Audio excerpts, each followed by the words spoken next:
आज के audio lesson में हम समसामयिक विषयों पर चर्चा करेंगे। चर्चा का पहला बिंदु है भारत का सबसे ऊंचा हर्बल पार्क। उत्तराखंड के चमोली जिले के माणा गांव में भारत चीन सीमा के पास 11,000 फीट की ऊंचाई पर भारत के सबसे ऊंचे हर्बल पार्क का उद्घाटन किया गया। इस ऊंचाई वाले हर्बल पार्क का उद्घाटन विभिन्न औषधीय और सांस्कृतिक रूप से महत्वपूर्ण अल्पाइन प्रजातियों के संरक्षण और इन प्रजातियों के प्रसार और आवास पारिस्थितिकी पर अनुसंधान करने के उद्देश्य से किया गया है। माणा गांव में 3 एकड़ के क्षेत्र में यह पार्क विकसित किया गया है। माणा वन पंचायत ने जमीन दी थी। इसे उत्तराखंड वन विभाग के अनुसंधान विंग द्वारा विकसित किया गया है। इस पार्क को केंद्र सरकार की प्रतिपूरक वनीकरण कोष प्रबंधन और योजना प्राधिकरण यानी कि compensatory afforestation fund management and planning authority योजना के तहत 3 साल में विकसित किया गया था। इस हर्बल पार्क में 40 प्रजातियां शामिल हैं जो भारतीय हिमालयी क्षेत्र में ऊंचाई वाले अल्पाइन क्षेत्रों में पाई जाती हैं। इनमें से कई प्रजातियों को international union for conservation of nature यानी कि IUCN की लाल सूची के साथ साथ राज्य जैव विविधता बोर्ड द्वारा लुप्तप्राय और संकटग्रस्त के रूप में वर्गीकृत किया गया है। पार्क में कई महत्वपूर्ण औषधीय जड़ी बूटियां भी शामिल हैं। पार्क को 4 वर्गों में बांटा गया है। पहला खंड, इसमें बद्रीनाथ से जुड़ी प्रजातियां शामिल हैं जिनमें बद्री तुलसी, बद्री वृक्ष, बद्री बेर और भोजपत्र का पवित्र वृक्ष शामिल है।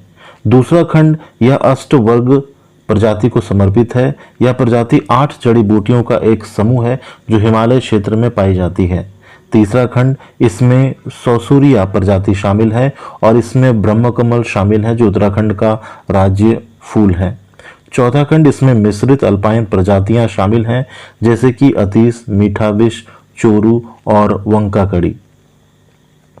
चर्चा का अगला बिंदु है राष्ट्रीय हाइड्रोजन मिशन। प्रधानमंत्री श्री नरेंद्र मोदी ने 75वें स्वतंत्रता दिवस के अवसर पर 15 अगस्त 2021 को लाल किला से राष्ट्रीय हाइड्रोजन मिशन को लॉन्च किया। यह मिशन भारत की ऊर्जा सुरक्षा को बढ़ावा देने के लिए शुरू किया गया है। इस मिशन की घोषणा भारत द्वारा अपनी ऊर्जा जरूरतों को पूरा करने के लिए सालाना 12 ट्रिलियन रुपए खर्च करने की पृष्ठभूमि में की गई है। यह मिशन भारत को हरित हाइड्रोजन उत्पादन और निर्यात के लिए एक वैश्विक केंद्र बनाने का प्रयास करता है। भारत वर्तमान में अपने तेल का 85% और गैस की मांग का 53% आयात करता है। इस अवसर पर PM मोदी ने जोर देकर कहा कि भारत की प्रगति और आत्मनिर्भर बनने के लिए ऊर्जा का स्वतंत्र होना जरूरी है।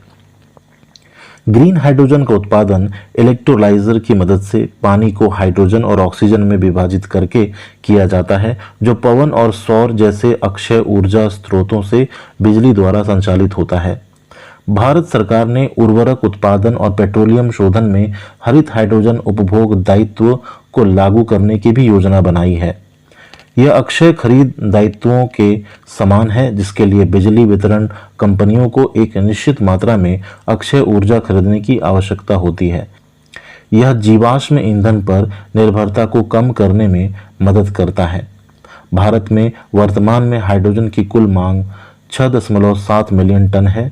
इसके 2029-30 तक बढ़कर 11.7 मिलियन टन होने की उम्मीद है।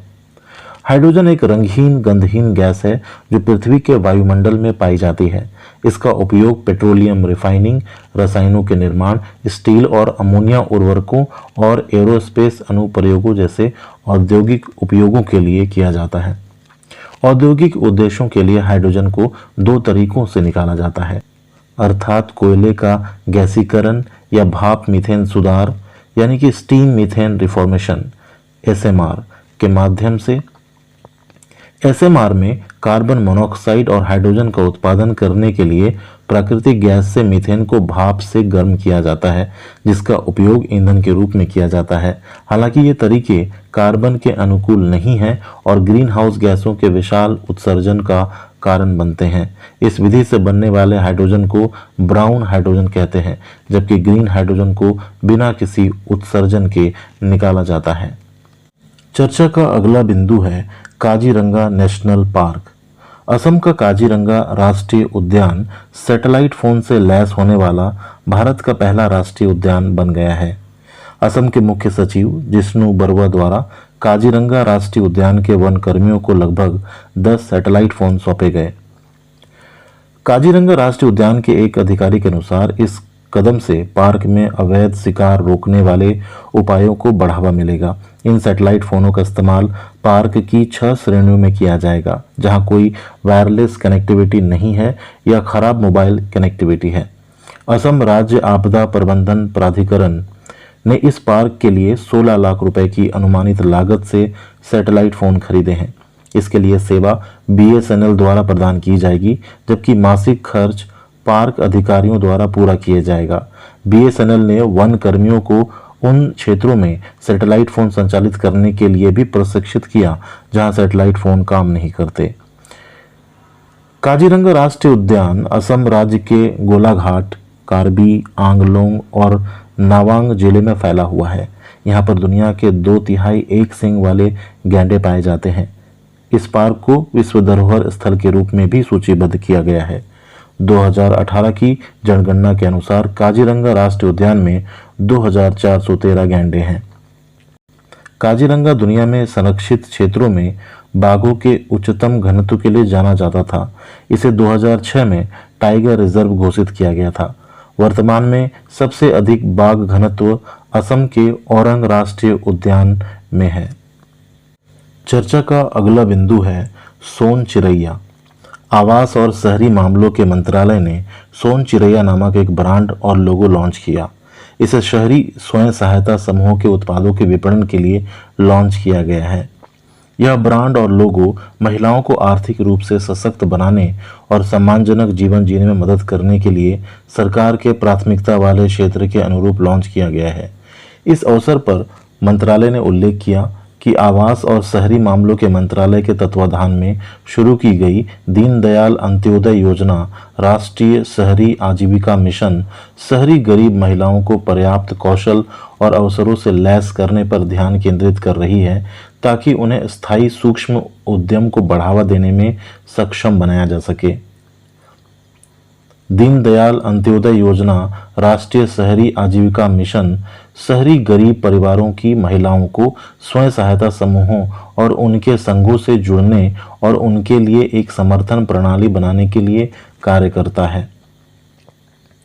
मंत्रालय ने इस बात पर प्रकाश डाला कि 60 लाख सदस्यों वाले राज्यों, केंद्र शासित प्रदेशों में 5.7 लाख से अधिक सेल्फ हेल्प ग्रुप का गठन किया गया है। यह पहल शहरी स्वयं सहायता समूहों, महिलाओं द्वारा बनाए गए उत्पादों के लिए दृश्यता और वैश्विक पहुंच बढ़ाने का एक महत्वपूर्ण कदम है। इस पहल के तहत पेशेवर रूप से पैक किए गए और हाथ से तैयार किए गए उत्पादों की विविधता दुनिया भर के ग्राहकों के दरवाजे तक पहुंच जाएगी। अधिकांश स्वयं सहायता समूह आजीविका गतिविधियों में लगे हुए हैं और हस्तशिल्प, वस्त्र, खिलौने, खाने योग्य वस्तुओं आदि का उत्पादन कर रहे हैं। इन उत्पादों को मुख्य रूप से स्थानीय पड़ोस के बाजारों में बेचा जा रहा था, जिसके परिणाम स्वरूप उन्हें व्यापक बाजार पहुंच और दृश्यता प्राप्त करने में बाधाओं का सामना करना पड़ रहा था। दृश्यता और बाजार पहुंच की चुनौतियों को दूर करने के लिए आवास और शहरी मामलों के मंत्रालय ने महिलाओं को सशक्त बनाने के लिए अमेज़न और फ्लिपकार्ट जैसे प्रमुख ई-कॉमर्स पोर्टलों के साथ समझौते पर हस्ताक्षर किए हैं। इस साझेदारी ने कोविड-19 महामारी के दौरान भी 25 राज्यों और केंद्र शासित प्रदेशों के लगभग 5000 स्वयं सहायता समूहों सदस्यों के 2000 से अधिक उत्पादों को शामिल किया है। चर्चा का अगला बिंदु है अंतर्राष्ट्रीय युवा दिवस 12 अगस्त। अंतर्राष्ट्रीय युवा दिवस हर साल 12 अगस्त को मनाया जाता है। इस अवसर पर दुनिया भर की सरकारें और नागरिक युवाओं के सामने आने वाली समस्याओं को पहचानने और उनकी ओर ध्यान आकर्षित करने के लिए एक साथ आते हैं। इस दिन को कई जागरूकता अभियानों, सामुदायिक समारोहों और सामाजिक, आर्थिक और सामाजिक राजनीतिक मुद्दों को लाने वाले कार्यक्रमों द्वारा मनाया जाता है, जिसका सामना हर देश के युवा करते हैं। संयुक्त राष्ट्र ने वर्ष 1999 में हर साल 12 अगस्त को अंतर्राष्ट्रीय युवा दिवस मनाने की घोषणा की। इसकी घोषणा लिस्बन में संयुक्त राष्ट्र महासभा में युवाओं के लिए जिम्मेदार मंत्रियों के विश्व सम्मेलन द्वारा की गई सिफारिश के आधार पर की गई थी। संयुक्त राष्ट्र हर साल एक थीम तय करता है जो सभी वैश्विक समुदायों और नागरिकों के लिए प्रासंगिक है। इस वर्ष यह दिवस transforming food systems, youth innovation for human and planetary health theme के तहत मनाया गया। संयुक्त राष्ट्र के अनुसार इस वर्ष की थीम समावेशी समर्थन तंत्र की महत्वपूर्ण आवश्यकता पर प्रकाश डालता है, जो यह सुनिश्चित करता है कि युवा सामूहिक रूप से और व्यक्तिगत रूप से प्रयासों को जारी रखें और खाद्य प्रणालियों को बदलने के लिए जैव विविधता को एकीकृत करने के अलावा जीवन की रक्षा की जा सके। तो आज के अंक में इतना ही। धन्यवाद।